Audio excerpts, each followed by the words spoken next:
What's going on, guys, and welcome to this week's Theory Thursday, possibly the last one before Sister Locations release next week. We're going to do a video based on the teaser, which isn't really classed as a teaser. It's basically just ENNARDS' mask what has disappeared. We were hoping for Scott to actually reveal the next teaser before we made another Theory Thursday, but that hasn't happened, and I'm guessing when this video uploads, a teaser will happen. But if it doesn't, we're just going to discuss about ENNARD in the game, basically theories on what the tactic is going to be, and maybe the disappearance of the mask on the teaser might be something to do with that. But as always, I'm not alone. Who do I have this week? You've got Ryan. Other Ryan. Razbowski. So let's get straight into it, and hopefully maybe we might get some gameplay features correct for next week.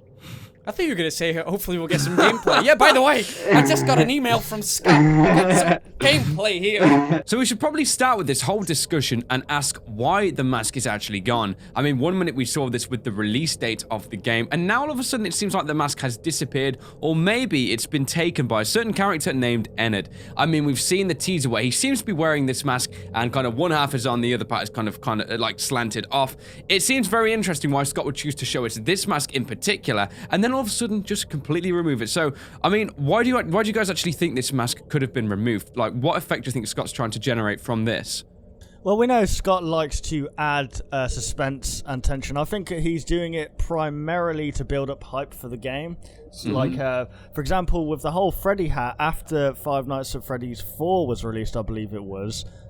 Was it after Five Nights at Freddy's 4 with the Freddy hat in the spotlight? Yep. No, yeah, 3. That was before. That was 3. This was the introduction of FNAF 4. Well, yeah, still the same. It's still the same thing. Like, he likes to build tension because when that went missing, there was loads of like traffic towards him, and people were like, I think what he's trying to do is just build up the hype. I'm not sure. I think maybe because obviously we still got. I think it's the 7th of October, so from recording now, it's like 2 weeks or a week. Just over a week, actually, Jesus. And I think that he's going to probably just before release, because I remember Five Nights at Freddy's 3, he actually started releasing teasers on the day of release, which was weird. Like, so I think that maybe he'll replace ENNARD, well, he'll replace the mask with something else, like a close-up of Baby, close-up of Laura with her eyes open, maybe. Something like that. I think what we could be seeing next is actually ENNARD itself wearing the mask or having the mask in his hands or something like that. I think that would be quite nice just to see where the mask has gone. Again, it would be sneaky of Scott if he did it because he knows everybody's checking the site because they're like, where are the teasers, Scott?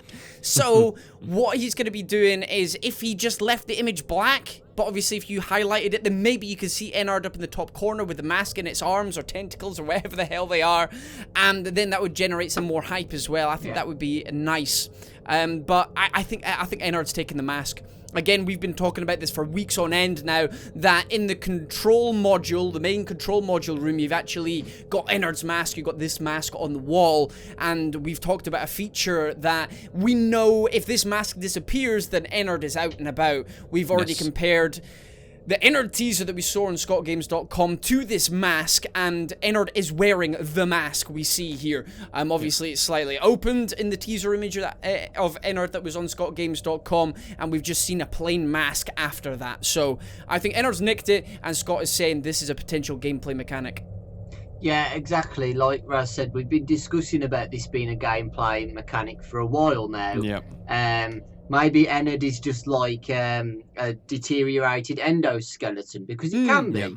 It doesn't have to just be wires. It will still have its endoskeleton face, which would be really cool if we saw it somewhere roaming around. And it has to get like the mask or a hat or something else. I don't know whether it's just going to be the mask for him to kill us. It could be. I'm just trying to think of any other parts he could need to kill us, but I don't. Why would he need the mask anyway to kill us? But it's just a gameplay mechanic. We don't have to discuss deeply about that. Why he needs the mask to kill us?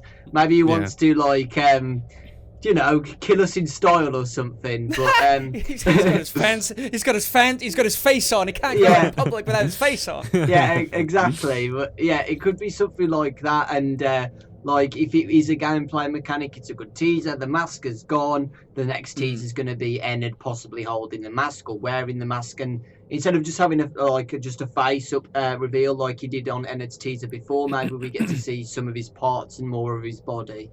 Yeah. Yeah, it is interesting because, like, we don't really understand why Ennard is fixated with this mask, and that's actually something I've been really thinking about because, I mean, we know the mask is situated just above the control panel. It's like we can see this mask. It seems to be, like, just above a fan, and then there's, like, some kind of ventilation crawl space just underneath. So that means if Ennard is trying to get this mask, he has to make his way into your office, collect the mask, and then, like, leave or something, perhaps, which means that maybe Ennard directly might not be trying to kill you, but we've got teasers like when he's wearing this mask and he seems to be alive and he's saying there's a little of me in every body. Maybe when he gets this mask, something is triggered. Maybe he becomes like this alter ego. Maybe it's like the face of a killer sort of thing. Maybe Scott's trying to go a bit cliche with this. And the fact that it's saying like there's a piece of me in every body, that might be referring to all of the other characters. So perhaps the characters might be trying to kill you initially, but maybe when Ennard actually gets the mask, it changes his kind of character. Maybe he's more aggressive. Maybe it makes all the other animatronics much more aggressive. And maybe it's a much more difficult way to survive. Like, I think this is going to be a mechanic, but it's going to be deeper than just literally putting a mask on and being next to irrelevant, because the fact that Scott's teased this mask now is like potentially the final thing before the release date. This mask is very, very important. Well, it could be like, what's it, Jacqueline, is it Jacqueline Hyde with like... Dr. Jekyll and Hyde. Yeah, Dr. Jekyll and... kind of what a horrible night to have a curse sort of thing. Kind of a split personality where like he does put on the mask and he becomes this unbearable creature, whereas like with him without the mask on, it's kind of he's just disrupting the electronics and something. But when he does get that mask on, he actually becomes a physical being, a proper like person, an animatronic that can come after you, which would be terrifying. Maybe you can hear like a giggle in the distance when he comes, and oh wow. A giggle in the distance, and just like that. But what I was thinking was potentially if these animatronics have some sort of or form of sentience, because they're saying don't hold it against us, and we already know the backstory with the souls inside the suits, etc. Maybe. If Ennard used to be a full animatronic, as we've speculated before, why would an endoskeleton head have just wires out of it and nothing else? Along with the phrase, there's a little of me in everybody. If he has been cannibalized to service the rest of the robots, then he's been ripped apart. He's been taken apart, and his once pristine body is gone. It's no longer there, and maybe this mask was always once a part of him, so he wants to go get this mask and it helps him feel whole again, and this would maybe service some into his revenge tactic. Why does he attack you? Why does he go after you? Because he sees you as somebody who has torn him apart. And if we're going along the same storyline as before, his body was destroyed once as a child or an adult or whatever, and put into a suit, and then the suit was destroyed again. How much luck? How many times is this guy gonna have bad luck? So maybe he wants to rebuild himself, and then if you're getting in his way, then he takes you out. It could simply be a case of if you avoid him, then you're fine. If you're in the wrong room at the wrong time, then he'll kill you. But if you somehow manage to get away from him and never encounter him in the same room, then maybe you're okay. Maybe he's not actually fully going after you. Maybe all his entire purpose is to just grab the mask or grab the endoskeleton legs or a cheeky bit of fur to make himself look good. But then again, he seems to be a lot more significant than that. Yeah, like Raz said, don't hold it against us and stuff. We've said this before. But I definitely think Ennard's parts are in all the other animatronics, like different parts of him, which is why the other animatronics are after us, because Ennard is possessing them. So, but yeah, like he didn't do that on purpose. It's the person who programmed Ennard's fault for putting the parts in all of the animatronics. It's not initially Ennard's fault. But that could be his revenge tactic, like Raz said. He's been pulled apart, and his parts are in all the other animatronics now, and he's thought, oh, okay, I'm going to get revenge and possess all these other animatronics, and I'm going to come after you as well, take my mask back, and come after you. So the final interesting thing that we could talk about is how is Ennard possibly going to work? How is he going to get into the room to grab this mask? How is he going to move about? Is he going to go between the doors, the vents? There are so many different options. Boys, what do you think? How's Ennard going to get about the place? I think he's going to be like kind of like a Mangle type of character where he can climb using his, because to be fair, we haven't really seen his fully body, but we know he's got a lot of wires. So I think he's going to be hard to see, in the corners of rooms or something, climbing the walls in corners. To be fair, I think he could fit through the vents because, like I said, he's just full of wires. So I think he could fit in vents and climb through the vents, but also go through the doors as well. So maybe it's possibly the only animatronic who could do both. Okay.